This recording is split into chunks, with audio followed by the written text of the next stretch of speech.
What is up? What is up, everybody? How y'all doing today? How are y'all doing on this beautiful Monday? It is a beautiful, beautiful Monday. We defeated the winter storm. And we here. What's up to everybody in the chat? Uh Davion, JV, Locked in D. I know it'll be more people coming in, but really glad to see my day ones, always the first ones in the chat. And yeah, we got some stuff to talk about today. Let me get some. You got some stuff to talk about today for sure. Um, put some music on here. Okay, but anyway, yeah, we got some stuff to talk about. We're gonna go through the Will McClay and Stephen Jones interviews. We're probably not gonna watch the whole interview, but we'll just watch some parts of it and discuss that. I also will be talking about why it's taking so long. I really been thinking about this. I tweeted about this. Why this coaching search is taking so long, and so I was like, you know what, might as well do a show to talk about it and just give my thoughts on why it's taking so long. I've heard other people's opinions, and they may be right and I may be wrong. Right, I could be reading the situation wrong. That's fair. But Of course, this is my show, so I give my opinions. But y'all know, before we get started, please hit the like button. Please hit the like button. Please hit the share button. And also, please hit the subscribe button if you haven't already. If you haven't subscribed to Stargazer Sports, what are you doing? What are you doing with your life?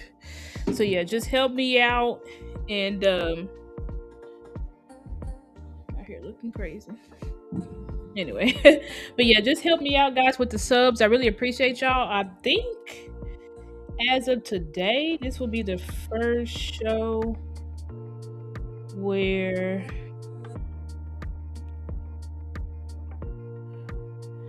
I thought I was gonna be monetized, but I still don't see that I'm monetized. All right, I gotta figure that out. But anyway,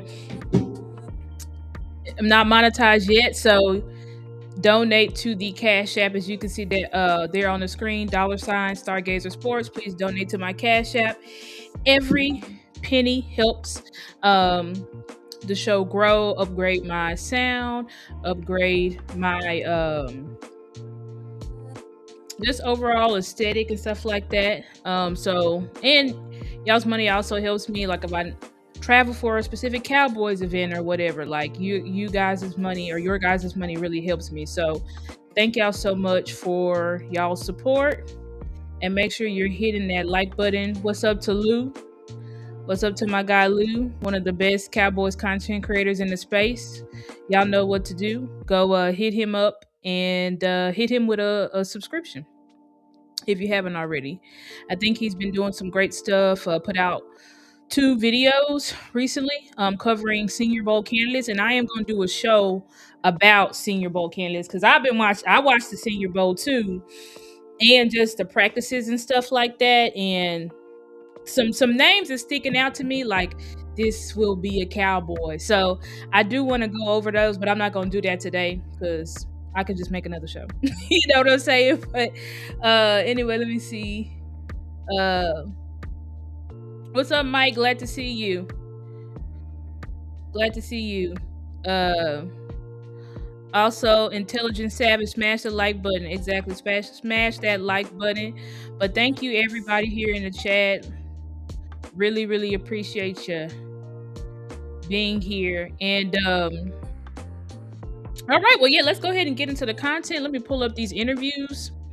I've seen bits and pieces of these interviews, but I have not seen the whole thing. So, and honestly, I watched it a few days ago, so I don't even remember. So this is gonna be basically like my live reaction on what Steven and Will McClay had to say.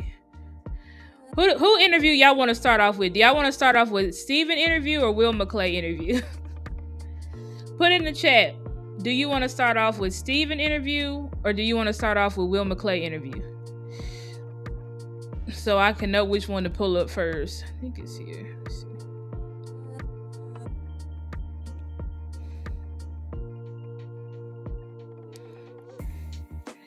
Yeah, they're both short too. Looks like Will McClay's is like 8 minutes and 46 seconds. Stevens is 10 minutes and 40 seconds. So y'all let me know in the chat who y'all want to start with. Who do y'all want to start with? Steven or Will McClay? If y'all don't pick, I'm going to pick for you.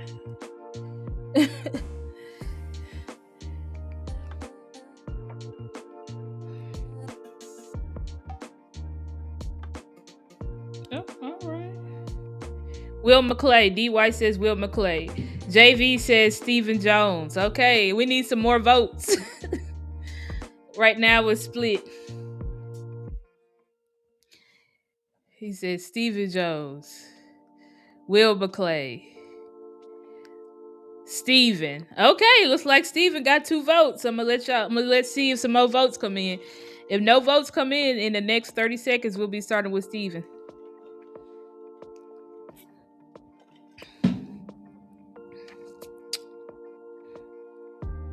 Let's see. Please hit the like button. Please hit the like button. Ooh, another Steven came in. Okay, looks like we'll be doing Steven. Okay, so let's start off with Steven's interview and then we'll do Will McClay's interview. And again, we're not gonna watch the whole. We actually might watch the whole thing because it's not that long, to be honest. Really not that long. But yeah, we'll just see. Okay, got this queued up. Share my screen with y'all. Thank you for everybody who's in the chat. I really appreciate you guys. Please hit that like button. Please hit the share button, the subscribe button, and also donate to Stargazer Sports at $Stargazer Sports on Cash App. Okay, y'all can see that. Let me take this off the screen. What's up to my guy Todd Church popping in? Glad to see you, my brother Todd Church. But okay, let's get into this interview. What's this music? Went into that process, and how excited are you? Well, first of all, it was very thorough. Certainly hats off to Coach Schottenheimer and, putting a great group together. I mean, we got to really visit with a lot of top defensive players around the league and, learned a lot about defense, a lot of different systems as, a lot of these younger guys were passing game coordinators under some of the top coordinators in our league. So, at the end of the day, we just felt like Christian was a good fit.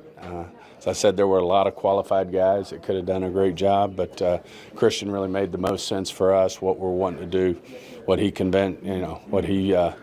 explained to us and the vision he gave us for using what we think are, some key pieces on the defensive side of the ball. So, just look forward to working with him. I know we're hard at it again. Going to fill out his staff now, and Coach Schottenheimer and Christian have done a great job putting together a good group of candidates, and we'll do the same thing. We've Zoomed with most of them, and we'll have the rest of the guys in here probably starting tomorrow. You guys have seen that Eagle defense. And so just to comment on that, right, so I did see this part where it's that's a funny I paused it at a funny time with Steven. That's like, I gotta put that on there where he looked like that. Hilarious. But anyway, y'all can see that now in that first question, they just asked about, how did you come to the decision to hiring Christian Parker, right? And, how it was a thorough search and how they're trying to fill out the staff. Now, of course, we'll just skip to this and let y'all know, give y'all an update if you don't already know. We have hired 2 coaches so far in our coaching search. We've hired, I believe his name is Derrick Ansley. Yeah, let me pull him up. Derrick Ansley, who a lot of people like this man. Just doing a brief overview of his resume. I can share this. But this is Derrick Ansley. We hired him to be our defensive backs coach as well as our passing game coordinator, as you can see right here. He's an American football coach and former player who is the passing game coordinator and defensive backs coach for the Dallas Cowboys. So we have gone forward and made a hire. And you can see that one of our first hires is what? Defensive backs, passing game coordinators, which shows us what? That was, oh, I'm sorry, y'all. I gotta take my I gotta take Roz off the screen. Roz, let me take you off the screen so y'all can see. But anyway, first hire is a defensive backs coach, passing game coordinator, which would show what was our main issue. What was our main issue last year? Was it stopping the run or stopping the pass? Put in the chat. What was our main issue last year? Was it stopping the run or stopping the pass? Some of y'all probably gonna say all of the above, but you can't say all of the above. You gotta pick one. Was it stopping the run or stopping the pass? That was our biggest issue last year. But anyway, while y'all is putting that in the chat, just to look over his coaching history. So he's a former safety. Wow. When is the last time we had... Well, not only did we pick, because we know Christian Parker's specialty is what? Cornerbacks. And he was also the passing game coordinator for Philly. Uh-oh. Now we bring on another guy to be our passing game coordinator, and he specializes in safeties, right? Defensive backs, but he's a former safety, so that means that his knowledge, right, his specialty is safeties, which I think is huge, because that's what I was saying. Like, when was the last time we had a former player in that position, right? Because I don't even think, because who was our, let me go. I might be able to find him. Who do I want to look up? What was our coach's names? Overstreet. What was his name? David Overstreet. Let me see. I think David Overstreet, was he a former player or his daddy was?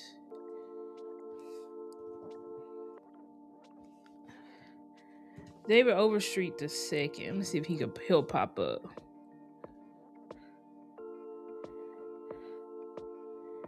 Yeah, that's how I met his daddy. I'm trying to find out. David Overstreet, was he a former player? Yeah, let me know in the chat. Was David Overstreet a former player? Overstreet the second. What the hell? Yeah, this guy. I'm talking about this guy. But that's talking about his daddy. I don't want to know about his daddy. I want to know about him. Oops.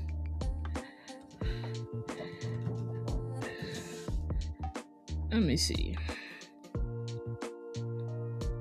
I don't think this guy was a former player. Wikipedia don't even have one for him, but I don't think he was a former player. Let me look at the Dallas Cowboys bio. When I try to go to, look at this, when I try to go to David Overstreet's profile, our former cornerbacks coach, look at what happens.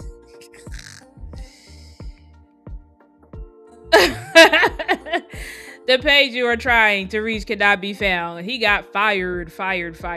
But I'm trying to find, I feel like this is kind of getting me off track. I'm trying to find, let me look at the chat. Maybe y'all already answered my question. Because I'm like, was he a former player? I don't think he was. Let me see what y'all saying. We couldn't stop the pass. Right, okay. Exactly. We couldn't stop the pass.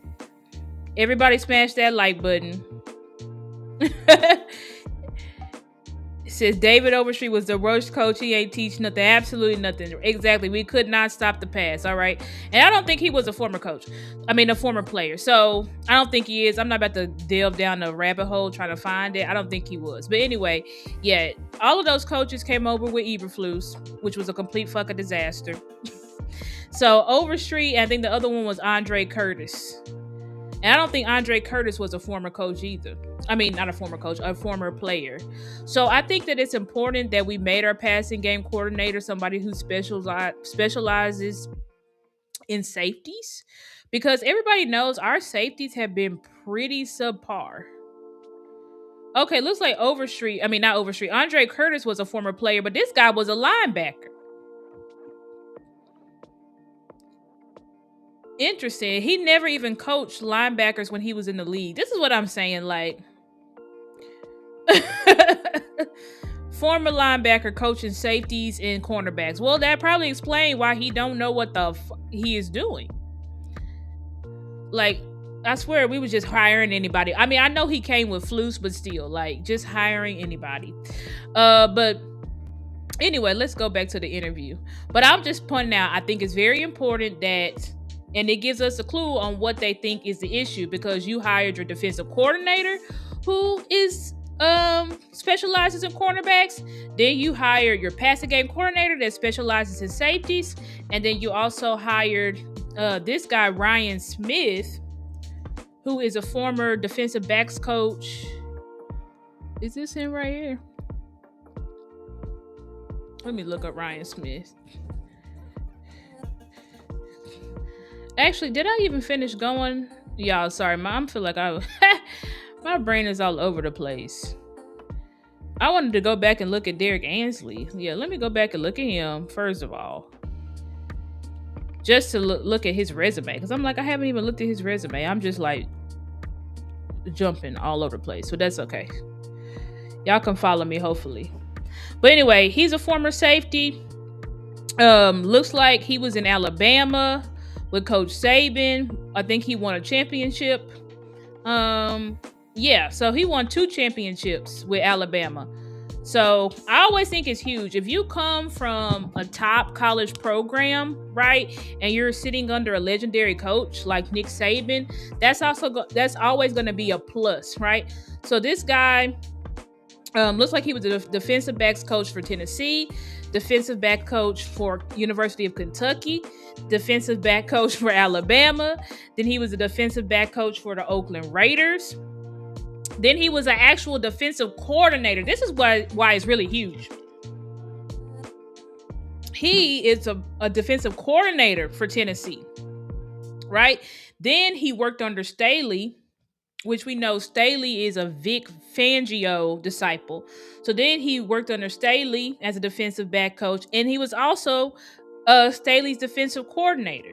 Then he went over to Green Bay, became the passing game coordinator, and now he's our defensive back coach and passing game coordinator. So when you look at this resume, I would say this is a very impressive resume.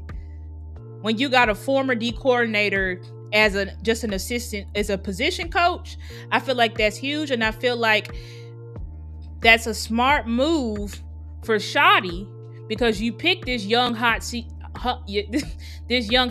DC, right? You picked this young hotshot DC, but he's never called plays a day in his life.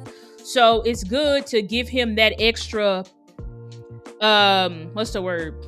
protection or cushion, because now he has somebody who's actually called plays and coordinated game plans on his staff. Now, of course, Christian Parker should know how to coordinate game plans because he was the passing game coordinator for Super Bowl winning Philadelphia Eagles for 2 years. But he's never actually been a defensive coordinator. So the fact that Ansley has been a defensive coordinator in college and also in the NFL, I think is a huge, huge plus for us. Let me see what you're saying in chat. He said, I was really expecting to hear we secured more coaches. I was really expecting to hear we secured more coaches on defense before the weekend ends here. Either they are playing the Super Bowl announcement game or are any issues right now. Yeah, that's what I'm going to talk about. And then what's up to 864 Cowboys fan? What's up? How you doing? Appreciate you showing love in the chat. So anyway, that's our first hire. And then we also hired, his name is Ryan Smith. And of course, when I first saw him, I had a little bit of caution. Because I was like, he was the defensive backs coach and passing game coordinator for, I don't think this guy has a wiki page, but looks like, let me see whose article is this. Oh yeah, Patrick No-C. Okay, so shout out to Patrick No-C Walker. Y'all know to hit him up on Twitter, Cowboys Insider. But here's what he had to say about Ryan Smith. It says the first domino in that equation. Can y'all see this? Yes, you can. All right. It said the first domino in that equation has now fallen, and it involves Arizona cornerbacks coach Ryan Smith. Parker and the Cowboys are working toward adding Smith as the first position coach hired on the defensive side of the ball, and he brings a wealth of knowledge. Smith helped lead the Cardinals passing defense to become one of the best in the NFL last season. Wow. Building off the upswing from the back half of the 2024 season. Additionally, in 2025, the Cardinals allowed the fewest passing touchdowns in the entire NFL, and the defense as a whole allowed the fewest total touchdowns in the league, also finishing at number 4 overall in points per game. Okay. So basically saying his cornerbacks are TTG, trained to go. Let's look at this. It says prior. Let's see. It said prior to his, it says he developed Garrett Williams. Smith was doing something not entirely dissimilar with former third-round pick Garrett Williams, developing him into one of the most promising young cornerbacks heading into 2026. Prior to his 3 seasons spent in the desert, Smith sharpened his coaching teeth at Northwestern University as their cornerbacks coach, preceded by his time at Virginia Tech, where he developed Caleb Farley. Y'all remember Caleb Farley into a first-team All-ACC talent, first-round pick, right? So, and then he's also, I wanted to show y'all this. When I look at his 2 corners that he developed just last year, he started 2 rookie corners. Let me let me see if I can pull him up.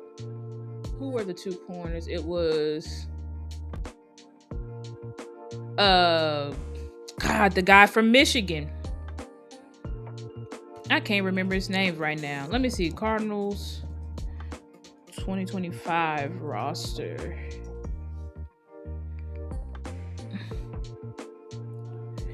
Let me see if they'll pull it up.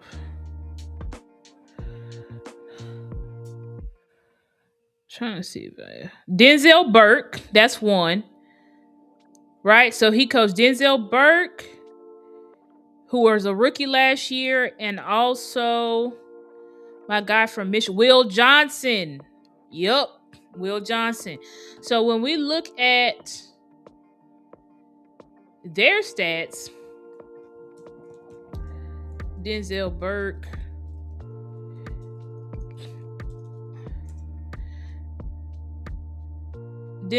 last year,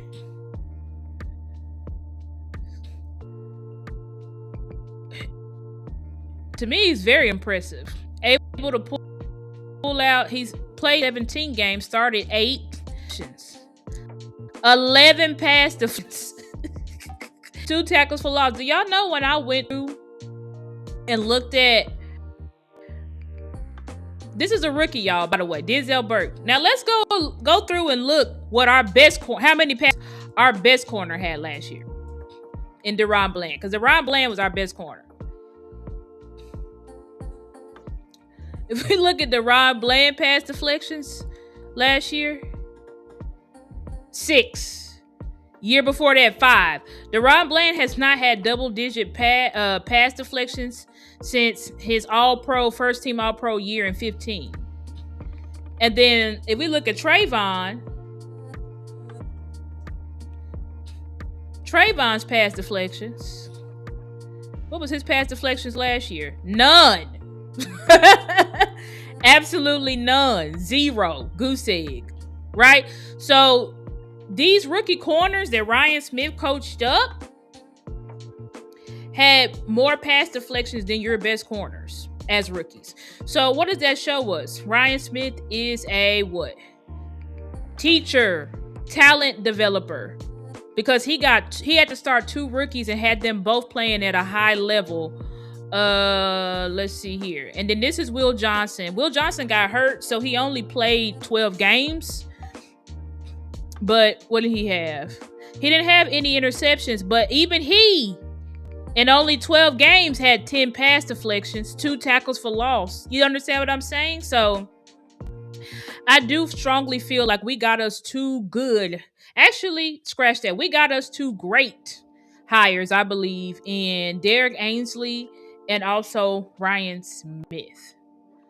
But anyway, let's get back to the Stephen Jones interview. Let me check the chat. He said, why are some fans, are there fans poo-pooing on us going 3-4? I don't know why they poo-pooing on that. Where the hell has 4-3 gotten us? And it's the fact that, like, we got to change the personnel based off of who we have. We can't keep pushing out a 4-3 if we don't have the personnel, to do a 4-3. You had 2 traditional 4-3 defensive ends. You had DeMarcus Lawrence. He's gone.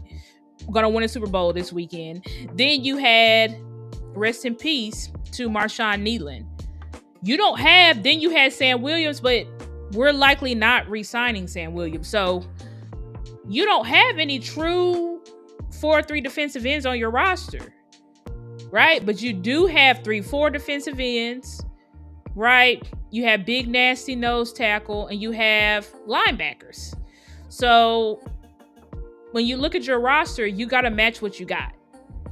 You can't keep trying to fit a square peg into a round hole. Hey, what's up, Mixed Matrix? How you doing? What's up to everybody in the chat? Glad to see everybody here. Thank y'all. Please make sure y'all hitting the like button. There's a lot of y'all in here. Please hit the like button, the share, and the subscribe button. But let's get through more of this interview. And I'm gonna try to talk a little bit less so we can get through it. Because I went on a whole 20-minute tangent. We still got to listen to Will McClay's.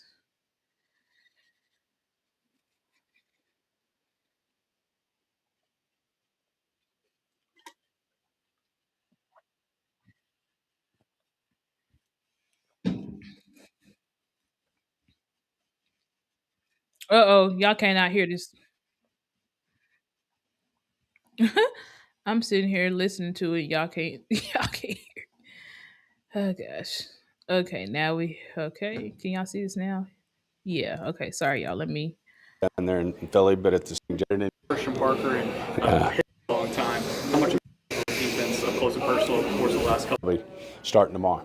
You guys have seen that Eagles defense up close and personal, of course, the last couple of years. You've known Vic Fangio a long time. How much about the Vic Fangio scheme can you expect from Christian Parker and his little nuances specifically? How can you expect that? Well, you couldn't have said it any better. I mean, obviously, we know Vic. We interviewed Vic for a job here, head coaching job at one time, and have nothing but respect for the job he's done there in Philly. But at the same time, Christian, walked through some things that if it were his to do, he'd do a little different. And we really liked some of those wrinkles he'll bring as well. But obviously, Vic's one of the great defensive minds in this league. Nothing but respect. But he's learned a lot from him.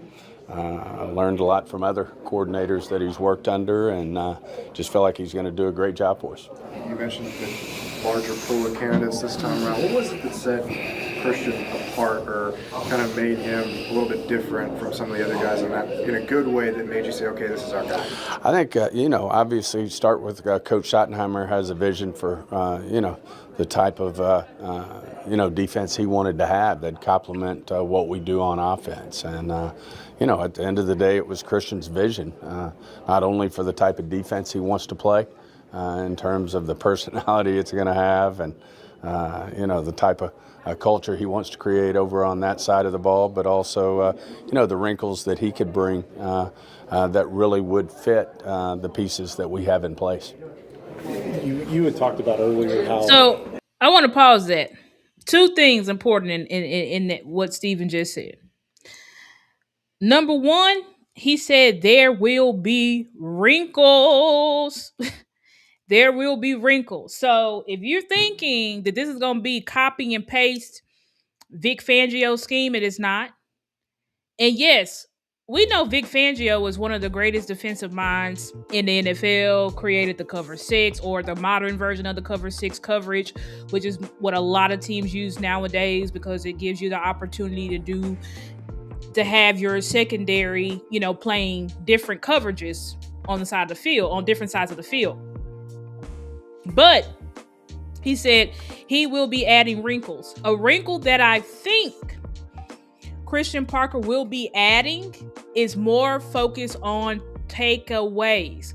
Because the very next thing that Steven said is that Schotty has a vision. Did y'all hear that? He said Schotty has a vision for how he wants his defense to look. So for y'all thinking that Schotty, because I'm seeing some comments like people like Christian Parker is leading this search. This is one of the reasons why I think the search is taking long, because I think Schotty is taking long. Schotty is trying to ensure, because remember, he did not hire Matt Eberflus. Jerry hired Matt Eberflus. Matt Eberflus is who hired the coaches that were under him, because Andre Curtis, David Overstreet, Dave Borgonzi, all of those guys that we said get the hell out of here, they were his coaches in Chicago, right? So Schotty did not get to pick his actual defensive staff. But now he is picking his defensive staff. And so people thought, okay, he's just going to stop with Christian Parker. Hell no. I think Schotty is going thoroughly through each position on the defense. And I think Schotty is in that room along with Christian Parker, ensuring that the people that we hire can give him what he wants his defense to look like.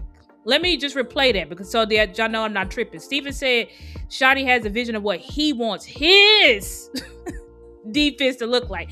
So for y'all saying this Christian Parker defense, Steven said it's Schotty defense. But let's re-listen to that.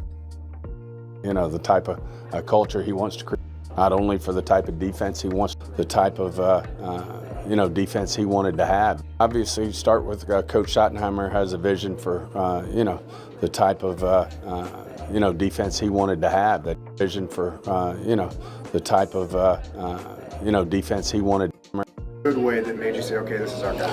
I think, obviously you start with Coach Schottenheimer has a vision for, the type of, defense he wanted to have that complement what we do on offense. And, at the end of the day, it was Christian's vision, not only for the type of defense he wants to play, in terms of the personality it's going to have and, the type of the personality he's going to have on that side of the ball, but also, the wrinkles that he could bring that really would fit the pieces that we have in place.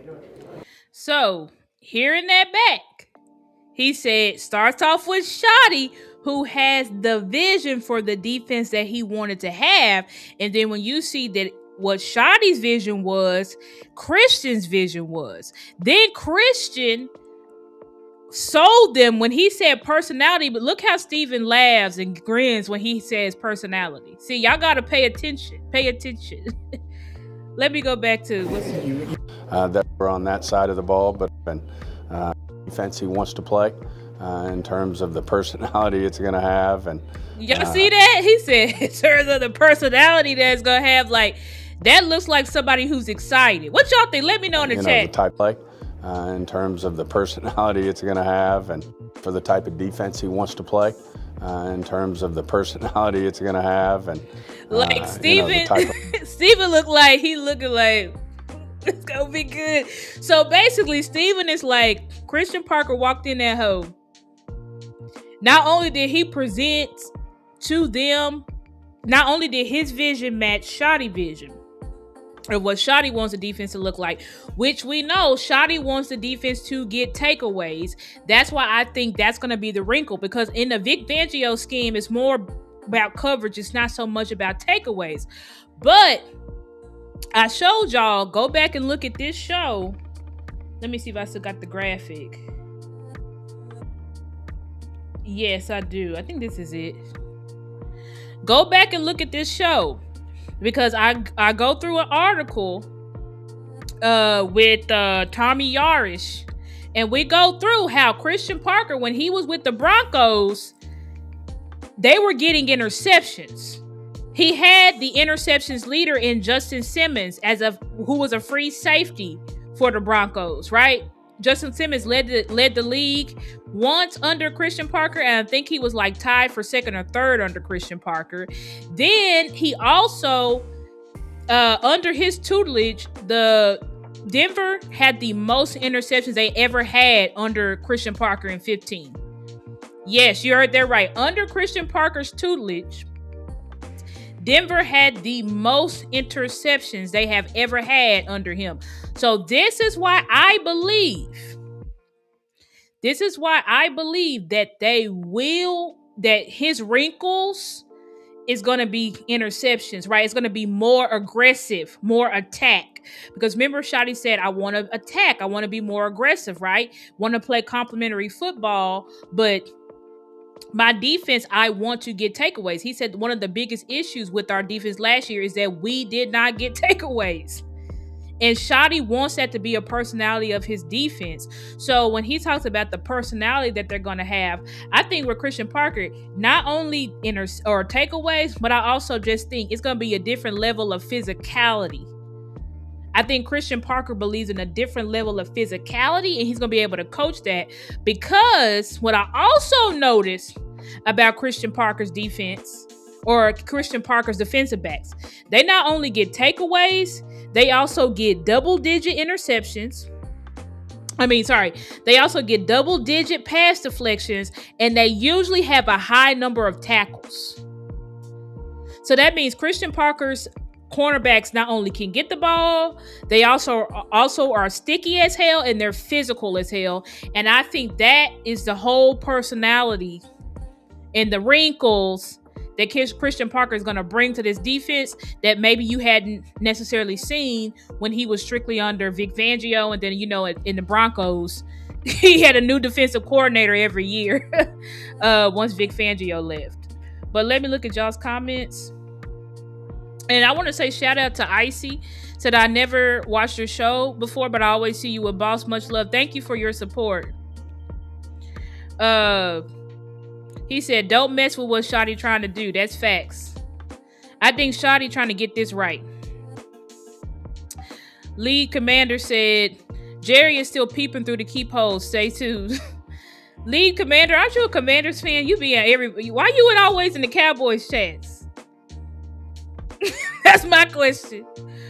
Your Commanders people not going live or what? But now we fine. You can be in here as long as you ain't talking too crazy. But anyway, what's up, 100 grand? That's my guy, 100 grand, day one. Glad to see you. JV says Stephen Jones has to marry that with the offense. Right, I agree with that. He said, doesn't Josh Harris have his own problems? Who's Josh Harris? Who Josh Harris? Mike Eldada, who you talking about? Oh, Josh Harris, the owner of the Commanders. Okay. I was like, who is Josh Harris? Okay.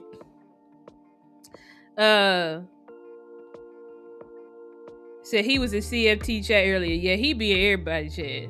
But whatever, I'll let him live. No, don't kick him. Don't kick him, JV. As long as he ain't in here being crazy or being disrespectful, don't kick him. Let him be in here. It's fine. We definitely need that. Exactly. So that's what it looks like to me of what's going on. But let's continue to get through the interview. A culture he wants to create over on that side of the ball, but also, the wrinkles that he could bring that really would fit the pieces that we have in place. You had talked about earlier how important it was to get a communicator in that position. Were there elements of his communication that were on display through the interview process? He's very, very smart, great communicator, which at the end of the day, one of our top priorities is to be a great teacher. These defenses are very complicated, but at the same time, you want to, and he was really good at explaining it not only to Coach Schottenheimer, to Will, but to Jerry and myself.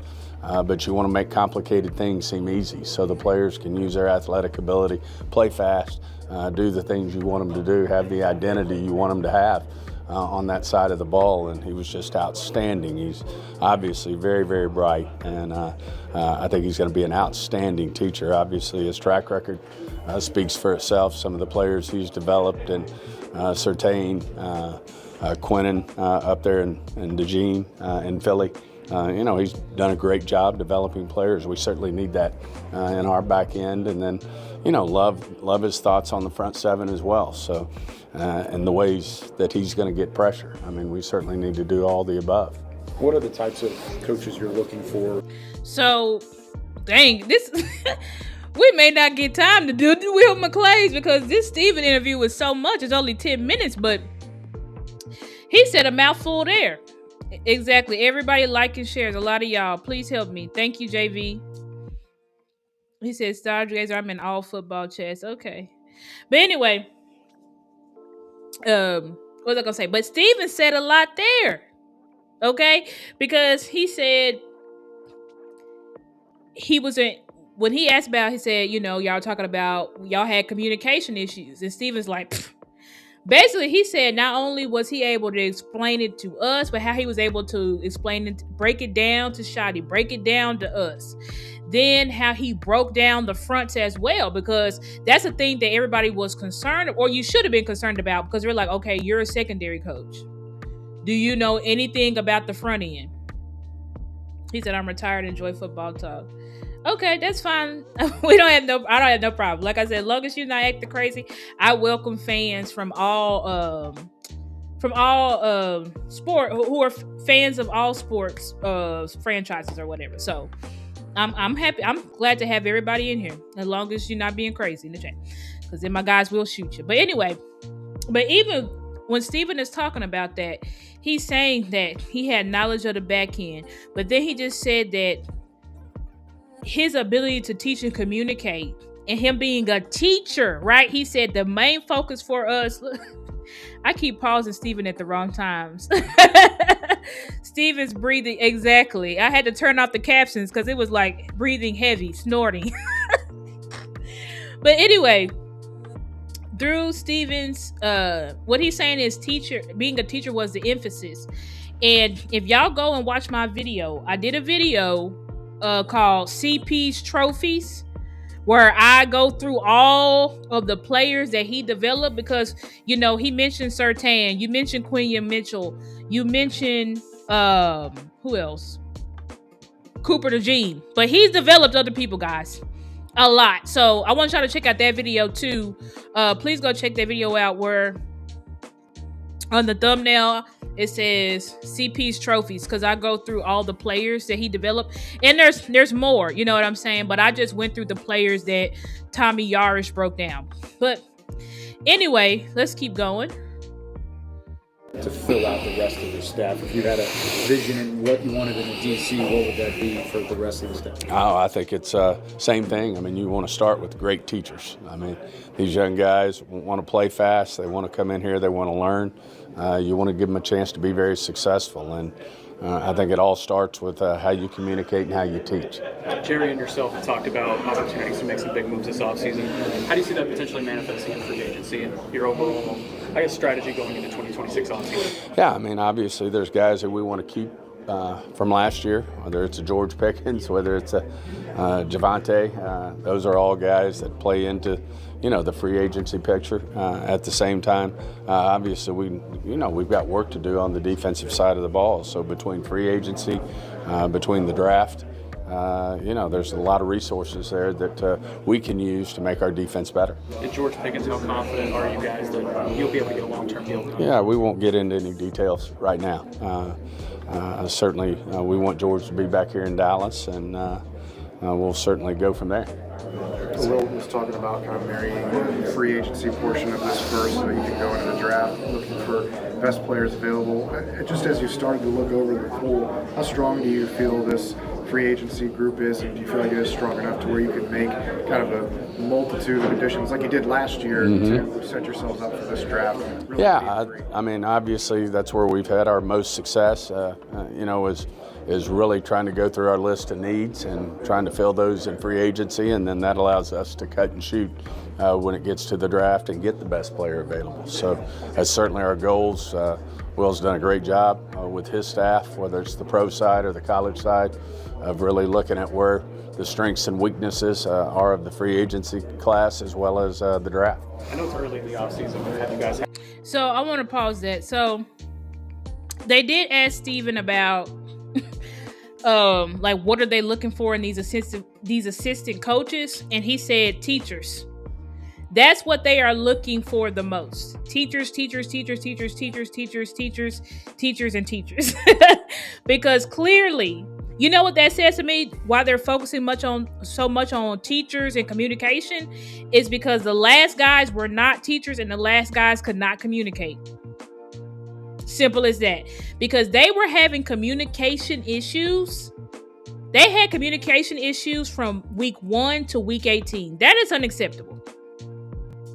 So clearly, when Schotty named what he wanted, somebody who gets takeaways, somebody who's a teacher, somebody who's a lead communicator, it was all opposite of what Flus was, opposite of what that staff was, which is why I think these guys are doing an extensive search. I really do think that Schotty is trying to get this shit right. It's no more, because usually when you hire a defensive coordinator, they just hire their whole staff. But I think Schotty is realizing his mistakes. I'm going to go full screen just for a little bit. But I think Schotty is realizing his mistakes. Because even though, yes, Jerry hired Eberflus, you probably could have and should have had more say in these assistant coaches. But usually in the NFL, the defensive coordinator hires their own staff. But you clearly saw how when you just allow your defensive coordinator to hire their own staff with no input at all, those coaches are under your coaching tree. Those coaches are going to affect your overall head coaching record. So that's why I don't believe Schotty is putting up with, this is his defense, let him pick who he wants. No. I think Schotty has done an extensive search around the league and the college world on coaches that he feels like have coached either the top prospects or the best defensive lines or secondaries in the league, outside linebackers in the league. That's why we've interviewed the Steelers coach, right? We interviewed the Eagles, I think, linebackers coach who coached a special teamer in Zach Bond to an all-pro. You get what I'm saying? Like, I also heard that we are also interviewing Texas Tech's defensive line coach. And I got somebody on there. Everybody talk about David Bailey, which David Bailey, I'm sure is great. But there's another young man on that Texas Tech defensive line that tore up the Senior Bowl. Like, tore up the Senior Bowl. Like, I looked at all, I don't know how many tweets I bookmarked where they were talking about him over and over and over again. So we're looking around trying to get the people that have coached up the best people, the best units. That's why I think it's taking a while, because usually everybody just hire their homeboys. You can see right now, our former head coach, love him to death, Mike McCarthy, but he doing the same shit he did here. Let me hire all my best friends. Don't matter if you retired, don't matter. Let me just hire them. No. But see, we thank God for our coach, because our coach doesn't believe in just hiring your homeboys. He believes in hiring, and Boss Cowboy, shout out to Boss Cowboy. He's the one who coined this phrase, but Schotty hires qualified strangers. So that's why I think it's an extensive search. We were all thinking, okay, Orr's going to get the job, right? Everybody thought Orr's going to get the job, and he still may get the job. Well, if you don't know what I'm talking about Zach Orr. We interviewed him for defensive coordinator position. He's been the Ravens defensive coordinator for the last 2 years. Everybody just thought, it was heard. I think Clarence Hill put out that Zach Orr was at dinner with the Cowboys brass. Yet we haven't hired him. Now, some said it's likely it could be because of money, but I just don't think it is, because I'm like, these coordinators are not getting paid a lot of money, y'all. I looked it up. The coordinator position, assistant coaches, their salary is between $100 to $500K. I can't see. Now, the Joneses are cheap as hell. They cheap as hell, but I don't think that they're that cheap to where they can't afford a couple $100,000. But it could be. It could be. So that is a plausible reason why, is because we can't afford to, or we're going through money contract battles with these guys and that may be why it's taking so long.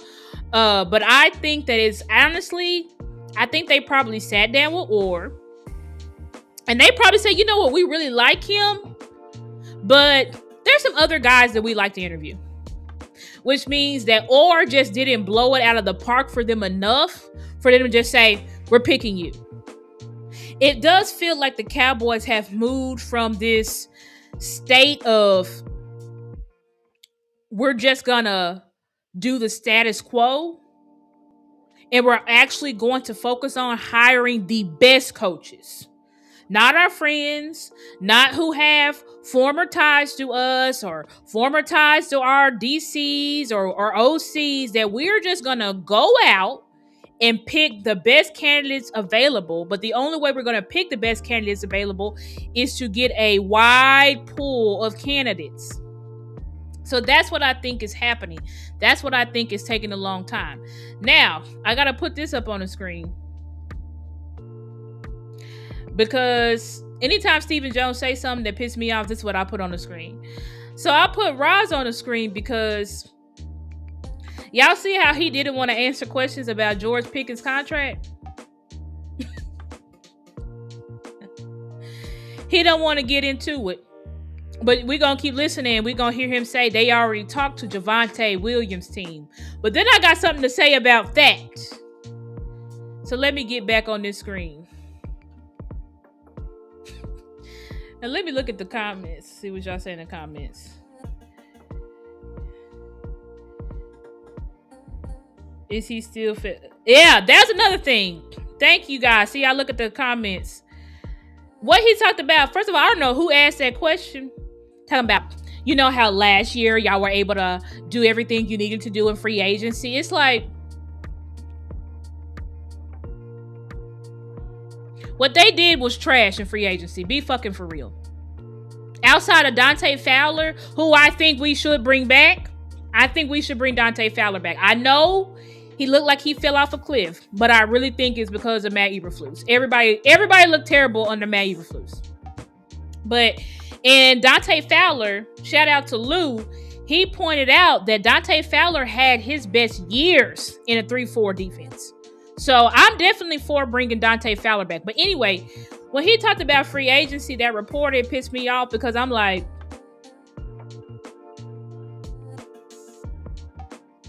the free agency last year was garbage. Absolute garbage. Outside of Dante Fowler, it gets an F. An F. That's what it gets. So we have to do, as Miss Metric said, we can't afford to be this selectively aggressive bullshit. If last year was selectively aggressive, absolutely not. We don't have time to be selectively aggressive. We need to be aggressive. We need to go out and we need to make some serious trades. I'm not saying trade all your first round picks and stuff like that, but I think you should send some picks for Minka Fitzpatrick.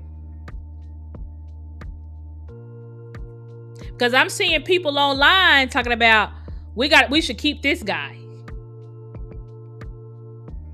Hell no. Hell no.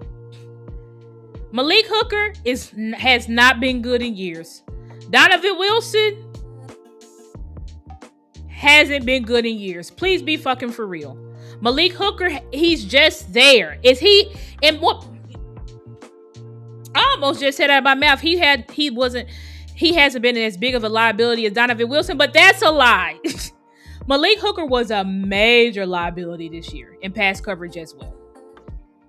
And he's not the best versus, because people were saying, oh, he's good against the run. I'm like, where are y'all seeing that he good against the run? I don't. Is he some run stopping demon? Let me see. I sure am gonna look at, because what? I wish I had PF. Well, I don't believe in PFF grade, but y'all do, so. But I want to look up this stats. Absolutely not. Malik Hooker is so mid. Y'all remember when he came out, people said this guy was Ed Reed. Absolutely not. So I look at Malik Hooker's stats. I mean, he had 52 tackles, 2 tackles for loss. Now he missed some games. He only played 12 games this year, which means he missed 6 games. Well, no, 5, because you got to include the bye week. He missed 5 games, but Malik Hooker's stats has never been no impressive in the run game. I mean, and maybe, I know tackles for loss is different than run stops, so I don't know how many run stops he got per se, but Malik Hooker's impact is non-existent. I don't need to look up 100 stats to say that. It's non-existent. His impact is non-existent. When he was on the field, communication was bad. When he was off the field, communication was bad. When he was on the field, we couldn't stop the pass. When he was off the field, it's just he's irrelevant to me. And we need to get better. We need to rebuild that whole safety room. Y'all remember how we did a safety room overhaul in 2020? Leading into 2021, that's exactly what we need to do. We need to get rid of all those safeties. I do not want Malik Hooker hanging around here for another year. It's time to get younger. It's time to get more athletic. It's time to get more physical. People talking about make him a strong safety. Malik Hooker is not a strong safety at all. No. No. Anyway. But yeah, we got to be more aggressively. And I said this on my last show. We got to be more aggressive in free agency. Period. We got to be more aggressive in free agency. We got to go get real players. Real proven players with former track records. Not they were a first rounder and haven't done shit since they've been in the league. I need Pro Bowlers. I need all pros. Yes, they could be aged a little bit, but I need Pro Bowlers. I need all pros. That's another thing I did not talk about. But our new cornerbacks coach and Derrick Ansley, he's the one who coached Minkah Fitzpatrick at Alabama. Yeah. That made Minkah a first round pick in the NFL draft. He coached him. So that's also a more incentive, and it could be why the Dallas Cowboys said, you know what? Let's hire him now. Because y'all remember it was rumored that we were going to trade for Minkah Fitzpatrick, but they said that the price tag was like a third and nobody wanted to pay that. So that means that this offseason, the price tag should be like a fourth or a fifth. We should be able to get it done. We got to get a savvy vet here. And then you can draft a safety, right? And then you still got Julius Wood. I think you still have Wanye. Or no, is Wanye? No, I think Wanye may be a free agent. But I think you still have Julius Wood.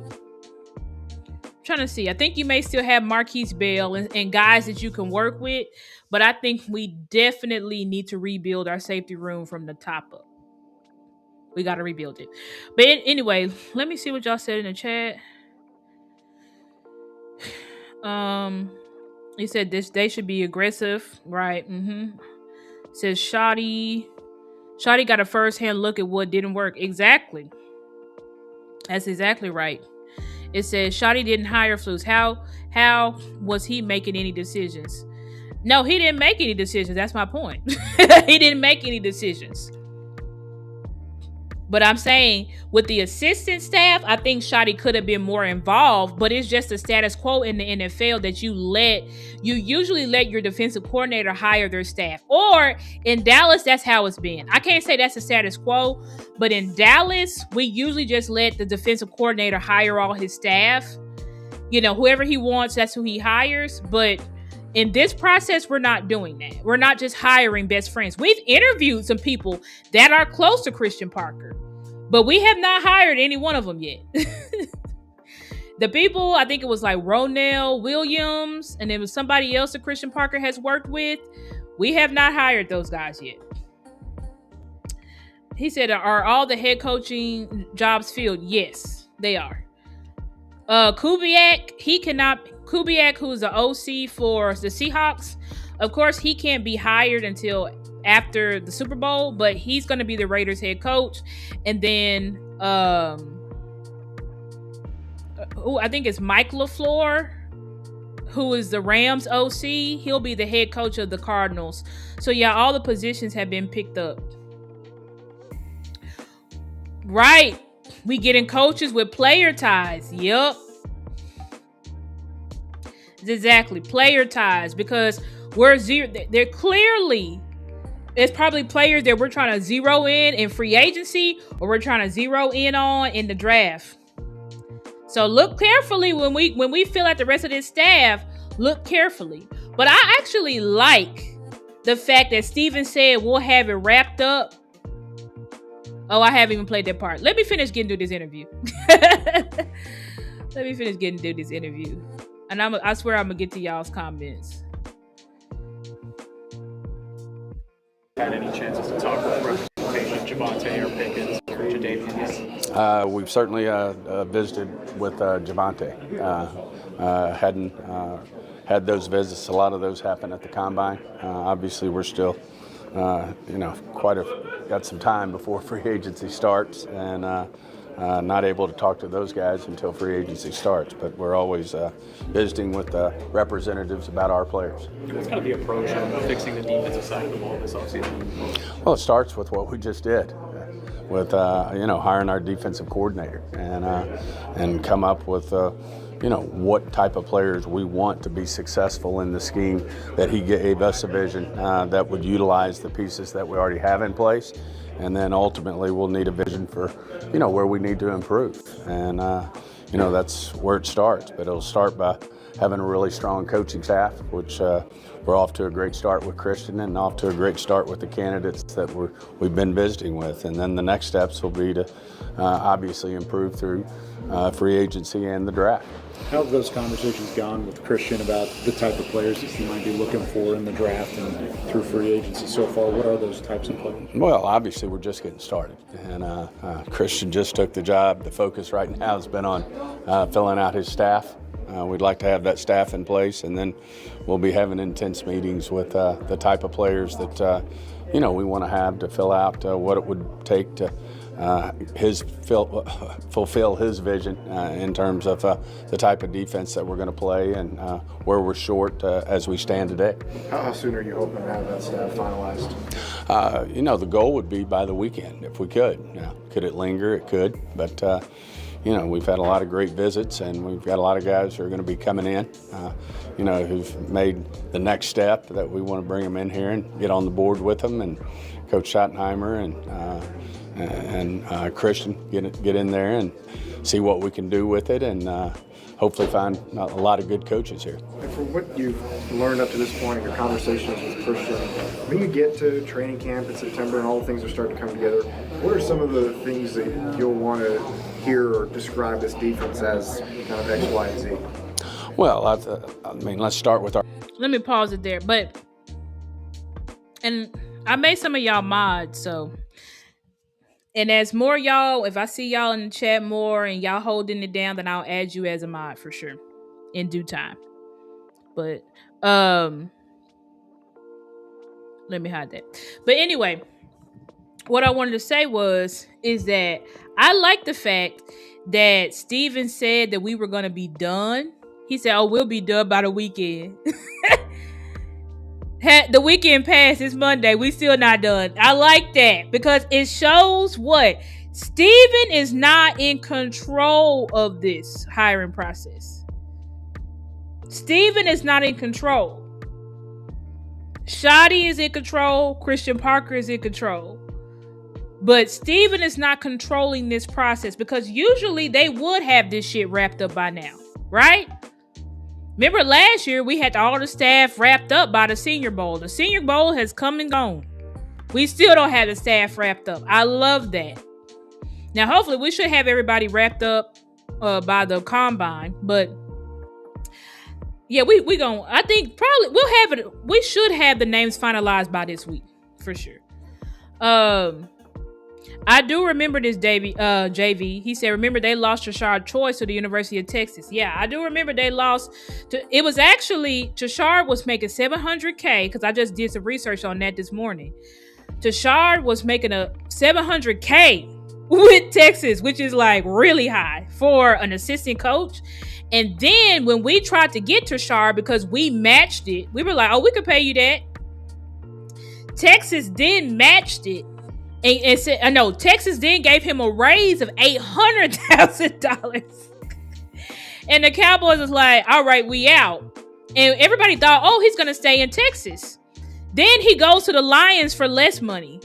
So I'm not sure what went on there. I'm not sure I think he may be, is he from Detroit or something? Because I'm not sure why he chose Detroit over Dallas, but he chose Detroit over Dallas. Because he took a pay cut to go to Detroit, because in the NFL, you pay your assistant coaches, what I've researched is between $100,000 to $500,000.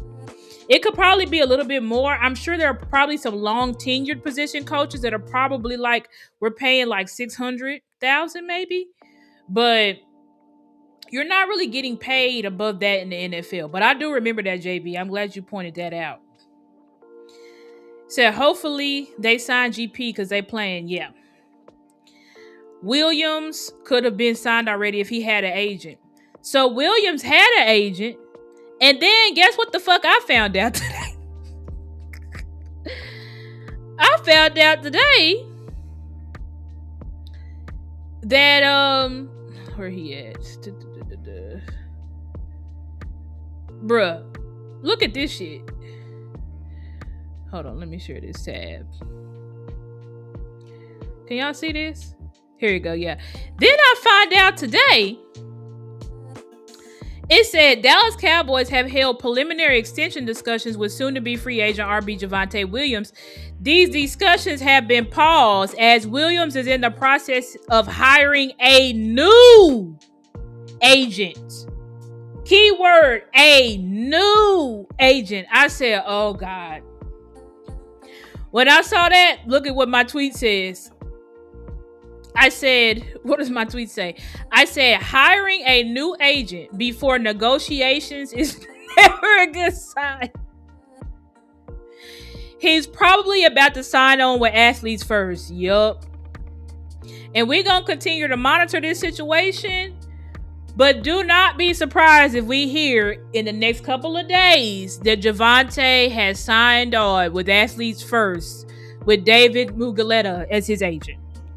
Because what this is showing me is that the Cowboys started preliminary talks. They talked to his first agent and was like, this is how much we want to pay him. Javonte was like, what? Fuck no. Javonte was like, fuck no. So y'all, we may lose Javonte. I'm just telling you right now. We may lose Javonte, y'all. And I personally... Ooh, it's a lot of y'all in this chat. Y'all better be hitting that like button. Y'all better be hitting that like button.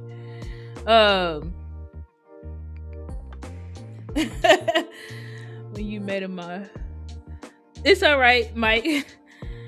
He said, y'all saying you're more likely to trade your second first round pick if what's on the board doesn't fit your BPA plan, but they could keep it too. Steven talking like a GM is crazy to me now. Yeah. So, yeah, it's looking like, y'all, Javonte, don't be shocked. Don't be shocked, because Javonte looked like he getting another agent. JV said, I'm cool with losing Javonte. Yeah, I'm cool too. I mean, I did want to bring Javonte back. It's all good. Go get that RB from Atlanta. Who you talking about? Algier? I do like Algier. I like Algier a lot. But yeah, y'all, we probably gonna lose Javonte because I think and rightfully so, y'all. This will be his first big contract. So he's got to get all he can get. He can't afford to be lowballed in this contract. You understand what I'm saying? Like he got to get paid this contract. He got to get paid. Said David Miguleta loves talking to the Joneses. Yeah, that's complete sarcasm. He said we have a Anaconda and Mafa. That's true. We do have a Anaconda and Mafa, and I do like a Anaconda, and I do like Mafa. Y'all know Mafa was my sleeper, which I was surprised that he didn't get hardly any playing time this year when he looked really good in preseason. So, but I will say in the season, it did not seem like Shotty was really that fair or fond of Mafa. So I think we'll probably end up bringing in a cheap free agent, and then we'll draft a running back. I do think we will finally draft a starting caliber running back after we have not done it for the past two years. I think we will finally do it. Yeah, it's just sarcasm. What Davion said, Tyler would be a good replacement. Right. Exactly. So yeah, guys, it looks like he said I'm slow. But y'all, it looks like let me start sharing this. I think I'm kind of cool on that Stephen Jones interview. Let me see how much. Yeah, it's only got like 2 minutes left, and I don't feel like watching the rest of it. But y'all go, I'm gonna put the link in the chat. Y'all go watch if y'all want to finish watching those last couple of minutes of the interview. I just put the link in the chat so y'all can go and watch the last couple of minutes of that if y'all want to. But that was some good nuggets from Steven. I will say this as well.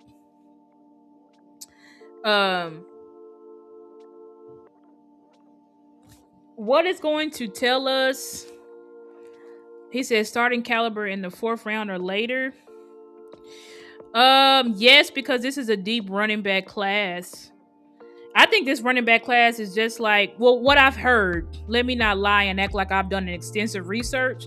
I know last year's running back class was deep, and I'm hearing from people that I trust that the running back class this year is deeper than last year's.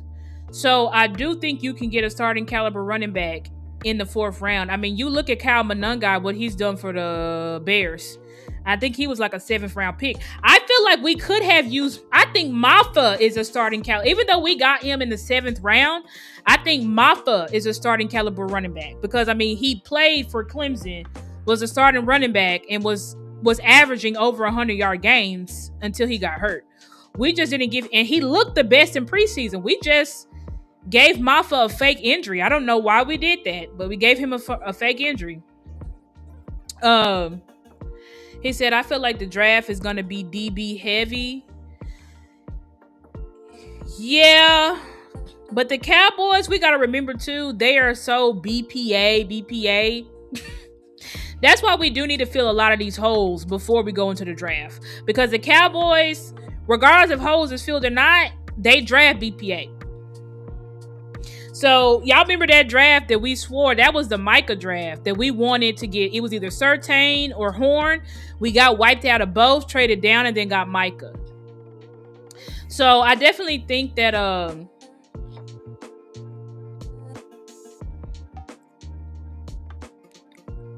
Blue RB2. Oh, I can't do. Blue need to be RB3. We need to get a better running back in house. We need to get a running back that's better than Maffa and Blue. That's why I want like a true bell cow, and then Maffa can like or we can do a tandem, but I need like a special back. That's what I want personally. I want a special back. I don't want just a bunch of like okay guys. I would like a special back if we could get it. There's also free agent backs like Travis Etienne. You know what I'm saying? So there's guys that we can get, and maybe we'll do a show over that, like looking at all the free agent backs and stuff. But I definitely think we got to bring in somebody that's more dynamic.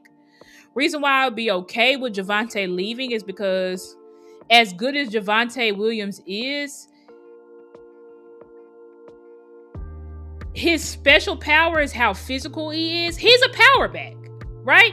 But I would probably want somebody who's both, like a Kenneth Walker from the Seahawks. We should have traded for Kenneth Walker when his stock was low.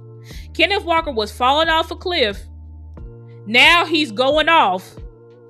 And now they're probably going to re-sign him. But if they don't re-sign him, we should go after Kenneth Walker. That's what I want. I want somebody who's physical, who will run through your face, but can also juke you out of your shoes. You know what I'm saying? That's what I kind of want. So I'm looking for that like tweener back.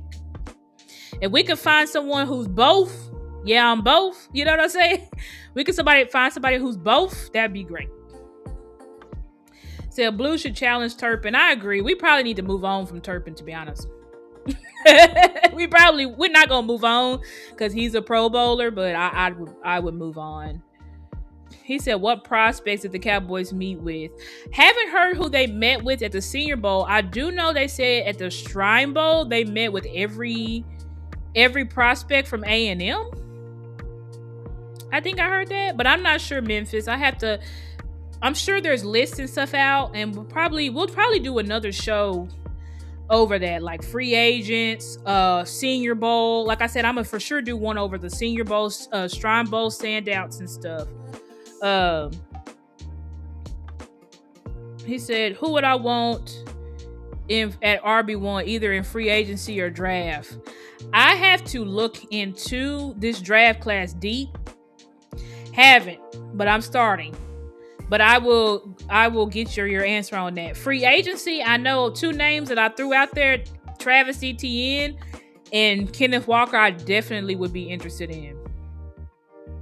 Said Travis and Phil about them Clemson Tigers. Yeah, exactly. So I would, when we bring in Travis Etienne and you got Maffa, that could be a nice little tandem. Now, he said, what do I think about Love? he gonna go high. Carla, bruh, he gonna go high. The JV says, is Love making it past 10? Probably not. And they're projecting him to go top 10. I think they're saying he's being projected right now to the Chiefs that I think are top 10. So let me see, because what's the draft order right now? Let me see. NFL draft order.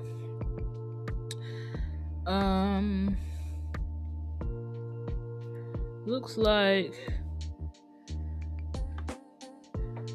what they have. Oh yeah, I'm like, where is that website? Tankathon. Yeah, they're projecting him to go to the Chiefs, who are at number 9.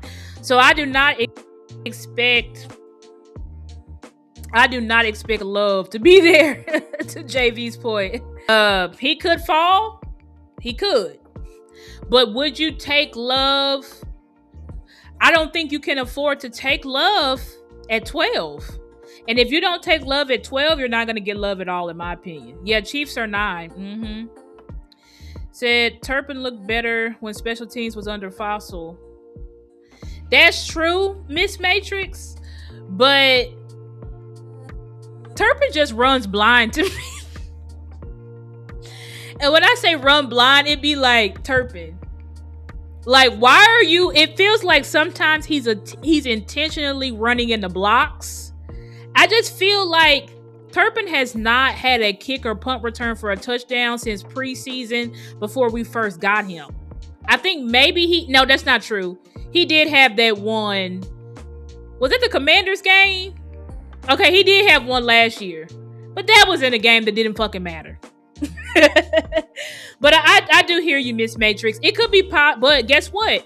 We keeping the same damn special teams coordinator. Shotty not getting rid of him. So, that's how I feel.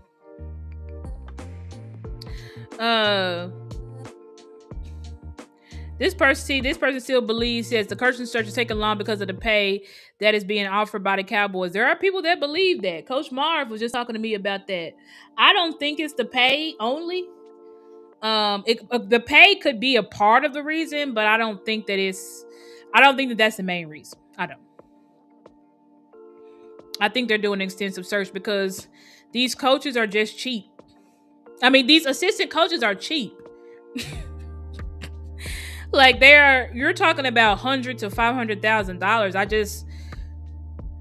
But it's possible. It's possible because, like the JV pointed out with that Tashard Choice situation, but Tashard Choice chose to take a pay cut to come to the NFL when we were trying to match what he was getting when he was with Texas. So Tashard Choice did not want to come here. And maybe that's because we had a whole show last week about the culture. So Tashard Choice may have been like, Dallas is toxic. I feel better. I feel better with Detroit. Because he took a pay cut to come to the league. And we were trying to match Tashard Choice.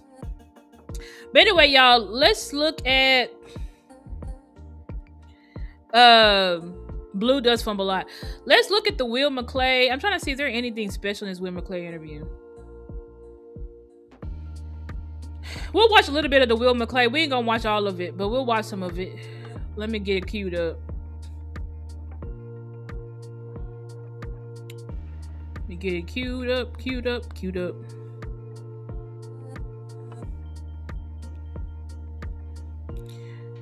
All right, thank you, Denny's commercial. It's going extremely slow. Okay, here's a Will McClay interview. So we'll just listen to a little bit of this, and then we'll be out.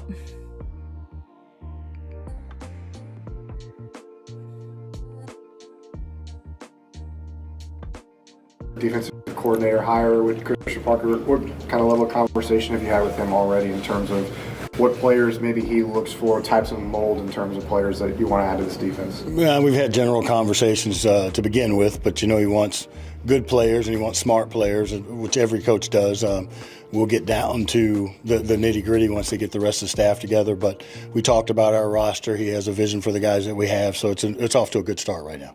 I want to talk about the last year with your department specifically. Obviously, been more active in the trade market in the last year than you could say in the past 2 decades. How has that affected your department, and what work has gone into it from y'all's department's perspective? The work stays the same. We're going to look at and we're going to prepare for all those opportunities. And when they come up, you got to be ready for it. So I'm proud of the work that the pro department does getting ready for this.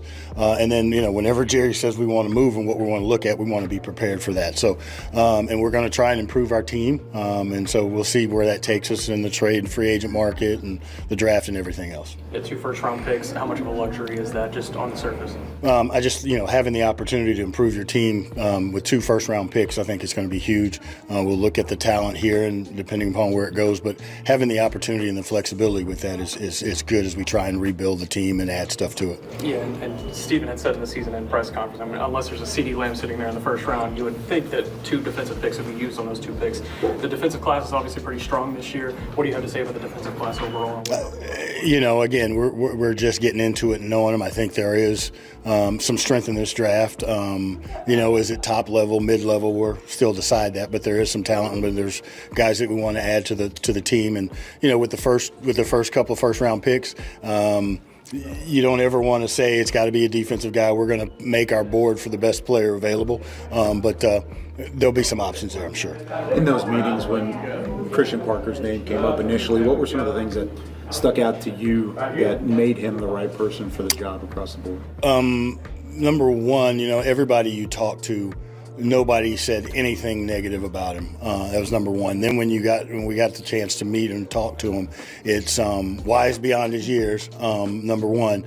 But the way that he puts things together, the way he talks about the defense, his awareness to the front and the back end, it's excited to work with him because and the staff that he's going to put together, because I think there's some exciting things that we can do, and he's going to put us up front on the defensive side. Have you already had any conversations with him about the type of personnel or type of player that you guys are scouting? No, we've had some general conversations, and it's all, we want the biggest, fastest, smartest, best guys, and we talked about a little bit defensively, kind of what the structure is going to be about and what we're looking for a little bit, but we'll dig into it when they hire the whole staff. His past being in the secondary and the development track record he has there, what is it about some of the guys that he's had in the past, those Sertans, DeJeans, those guys that stands out and you feel like can translate to some of the younger players like a Revel or Bland even when he gets back healthy? Just, from everything we've heard, number one is him being an incredible DB coach, number one, and then, with the scheme stuff being even further. But I think that he's talked about some of the young guys, like he did talk about Revel and the ability and what he sees that some of the things that he can help him with, young players and making them better. He talked about the guys in the secondary, Bland and our safeties, and so he's got a vision for those guys. But when you develop Patrick Surtain and Mitchell and DeJean, and they've all been under his kind of tutelage, it gives us good hope in knowing that he's a hell of a football coach and he'll improve that part as well as the whole defense. During the interview process, how are you guys? So I do want to pause that and just talk a little bit about how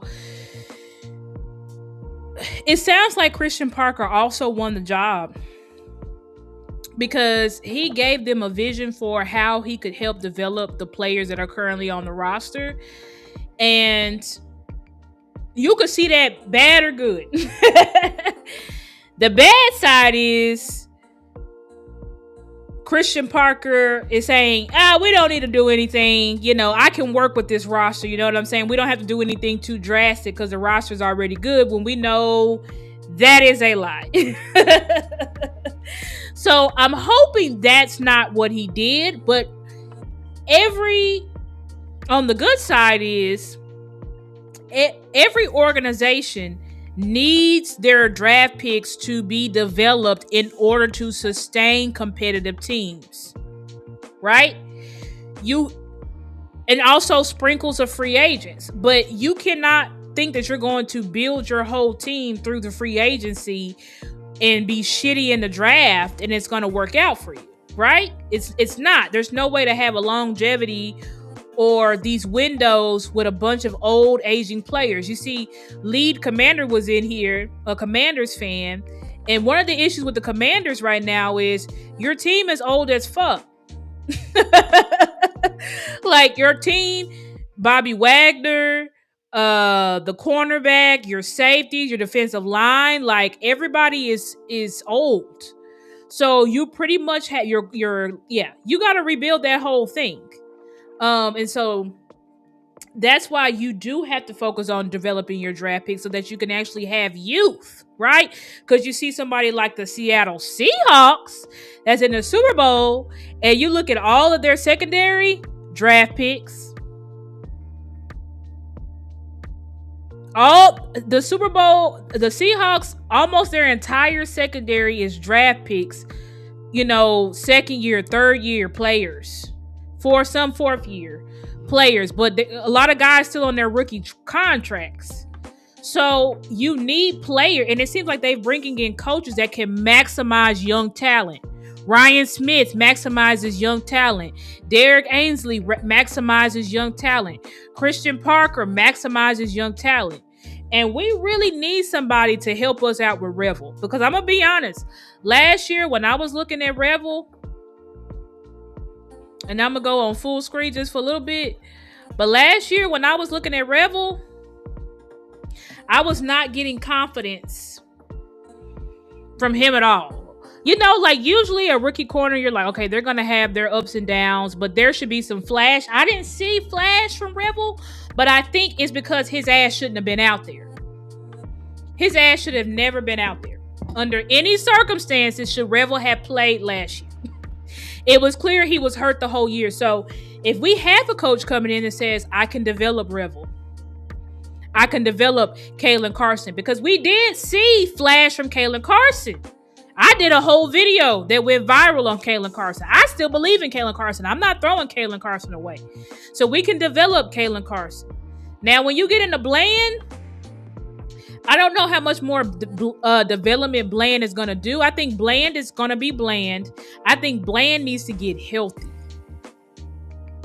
That's what I think Bland needs to do. Because both years Bland got hurt. He was ready to go by training camp. Did the whole training camp, but he was playing hurt. And that's why his play has not been very good. So I think Bland needs to just sit out like half the season, come back, and help us out then. But to me, personally, I'm trying to rebuild my whole secondary. Like, I'm no longer considering, and I know Steven and them throwing out Bland because we just paid them, but you got to be serious. And even Jerry talked about it. He said having that many surgeries on your feet as a cornerback is not good. So I feel like you can't really count on Bland no more. I'm sorry. And I know we just paid him. It is what it is. But you've got to bring in some way stronger, healthier cornerbacks if you're going to make a real push for playoffs and Super Bowl next year. So hopefully Christian Parker did not go in there and say, we don't need to do anything else. I can make Malik Hooker work and I can make Deron Bland and all this shit. Because if so, we're screwed. I can tell you that right now, we're screwed. But I don't think that's what he did. I think he just gave them a vision for the players that they had, but also giving them a vision for the players that he also needs and wants to add.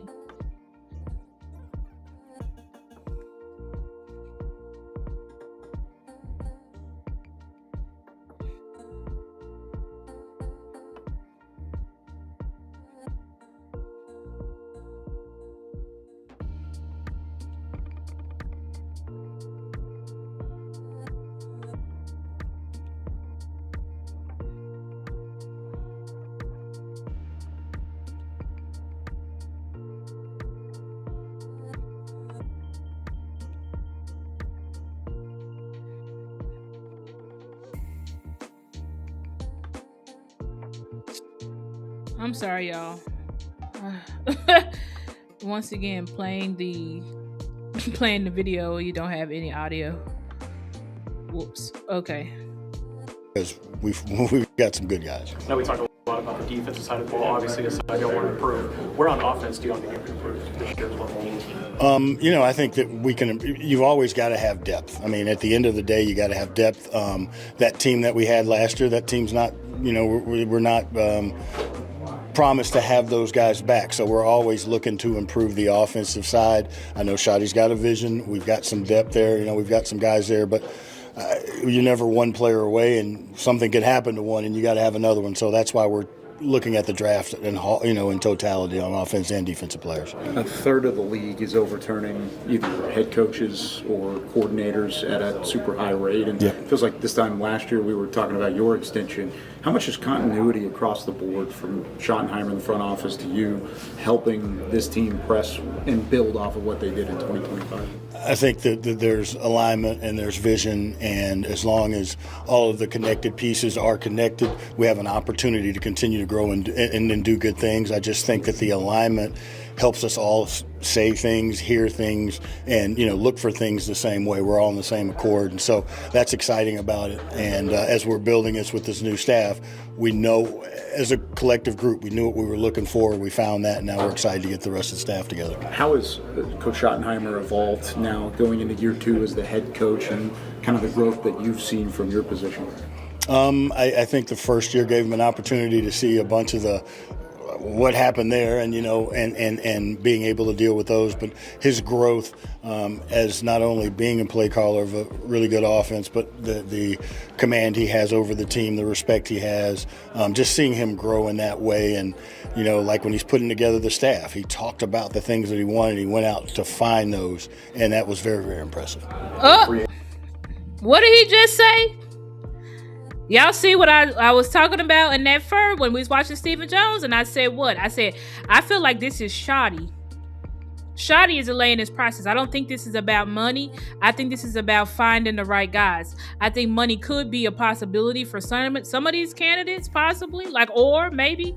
But I do believe that it is also shoddy doing extensive search. Because let me pause this music and listen again to what Will McClay just said.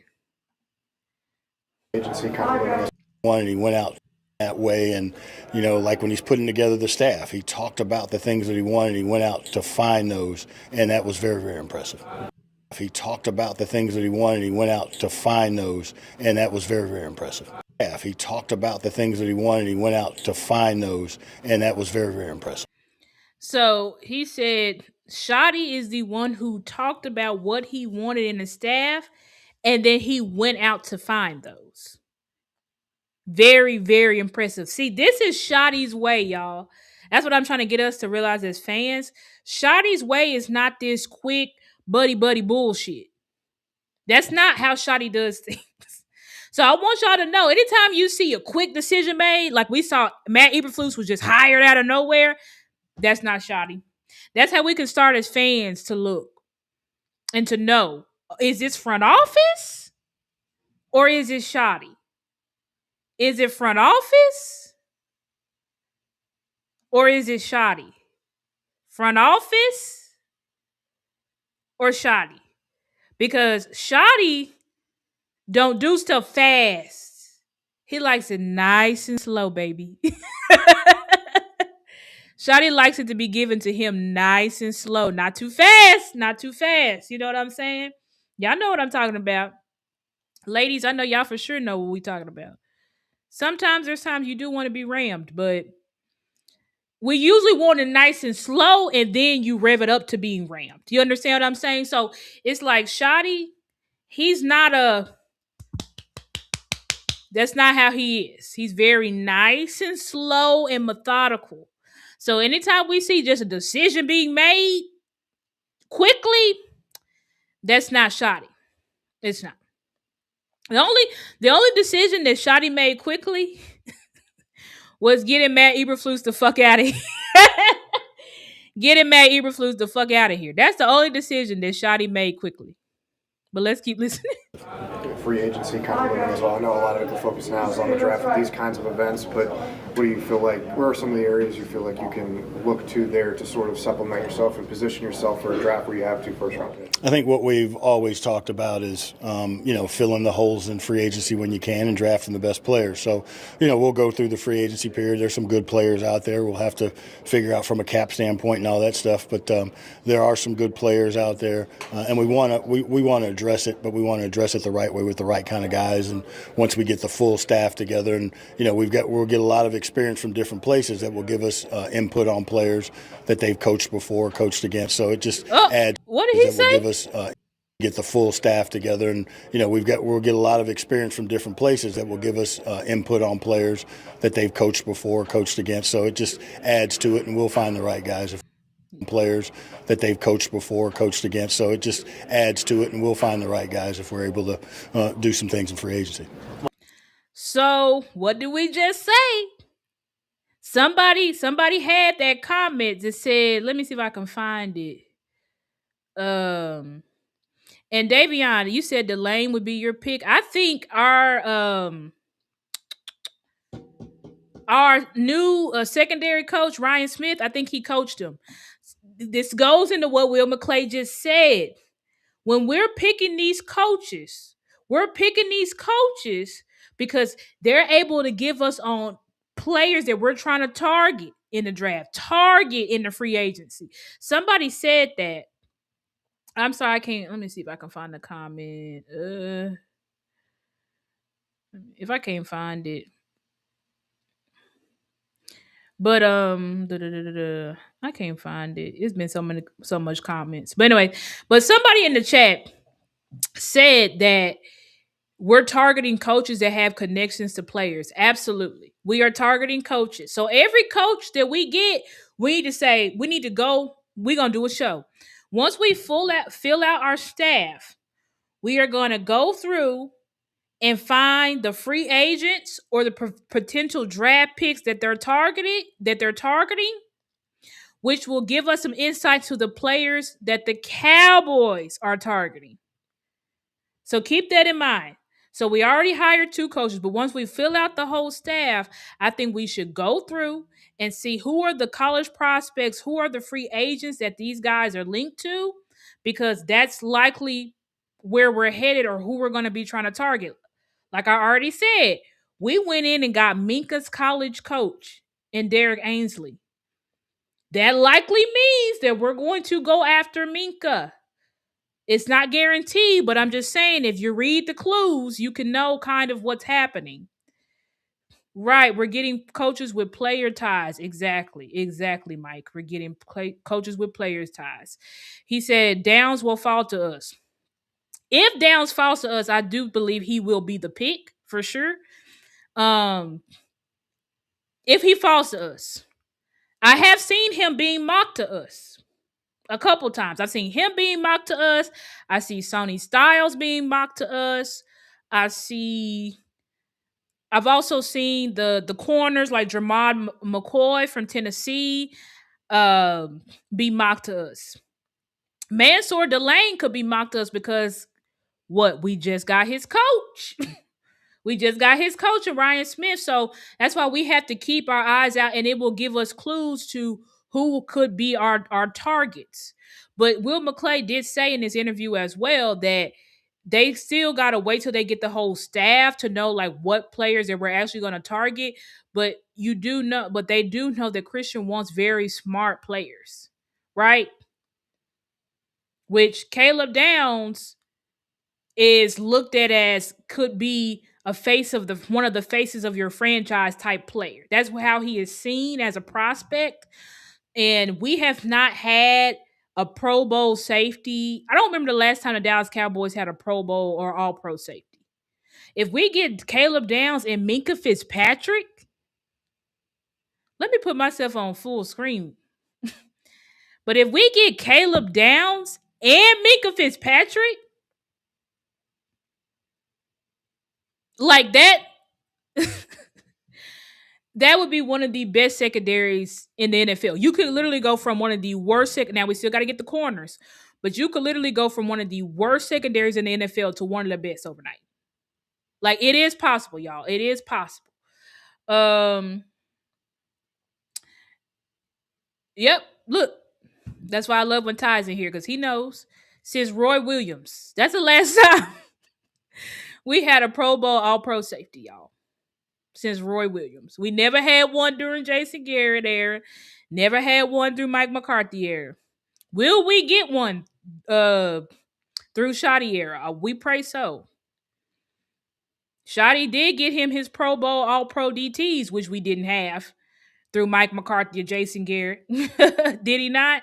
So let's see if Shotty can get us our All Pro Pro Bowl safeties. That would be amazing. He said, can't do McCoy. He coming off injury. 12 got to be ready to go from day one. I agree with that. 12 should be, but people are mocking him to us because they said he missed the whole season. So they said he should be ready. Because I think they said he got hurt in training camp. So they said he should be ready to go. But I'm like, don't want it. He said not since Woodson. Yeah. When was who? Roy Williams was under who? Let me see. Roy Williams. I'm just looking this up real fast. Bro, what? Yeah, safety. Like what? He played. Where is he at? But this thing tell you the year. Okay, wait. Okay, so Roy Williams was with us. Okay, so he was with us in the Jason Garrett days, but he wasn't a Pro Bowler. That's what it is. He wasn't a Pro Bowler All Pro when he came to us under Jason Garrett. So yeah, it would be Woodson, I think. You're right, Intelligent Savage, it'd be Woodson. Yeah, Bill and Wade. Okay. Yeah, it was like he was under Bill and Wade. Air became our coach. Uh-oh. Is this lagging?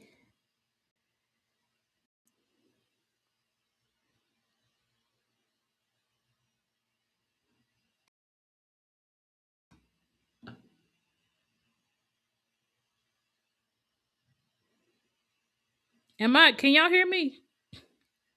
I feel like I might have glitched out. Hopefully y'all can hear me and I ain't glitch out. Let me exit out some of these windows. But anyways, y'all, I'm frozen in time. Oh no.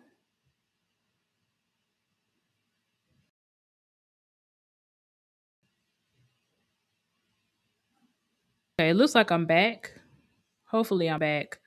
Put some stars in the chat if I'm back and y'all can hear me clearly. If I'm glitching, let me know. Okay, I think I'm back. Okay. Well, since it's glitching, I'ma just exit out. Shit. Okay, audio good. Okay, great. Okay. Well, okay, good. That means it was just glitching on my side. Okay, y'all. Well, it's good enough. We done did almost damn near 2 hours. So much for but y'all seem to like the long shows. With me. Oh, let me put shoot. I wanted to put that link to Will McClay interview in here, but shit's lagging. Let me see if I can get this link real fast to put in the chat. So y'all can check out the full video to that Will McClay interview. Bum, bum, bum, bum, bum, bum, bum, bum, bum. Trying to pull it up. Computer is going slow as hell. I may not even worry about it and just put it in the video description.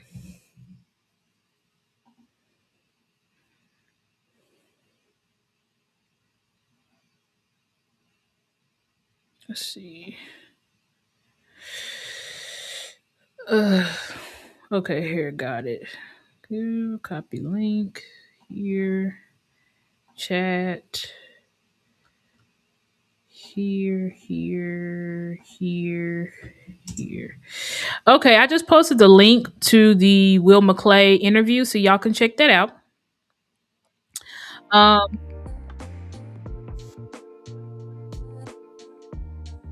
Anyway, I feel like you like hard to shake out. So anyway, y'all, thank y'all so much. Really appreciate y'all. Y'all know before you head out, if you haven't already, to please hit the like button. Please hit the share button. Please hit the subscribe button. Please hit the like button, the share button, and the subscribe button. If you haven't already subscribed to Stargazer Sports, what are you doing?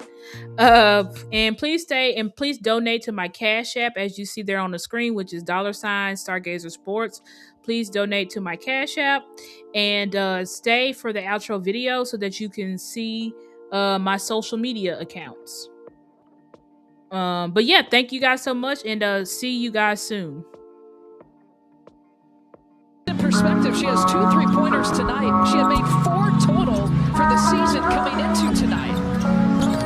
H.O. Reese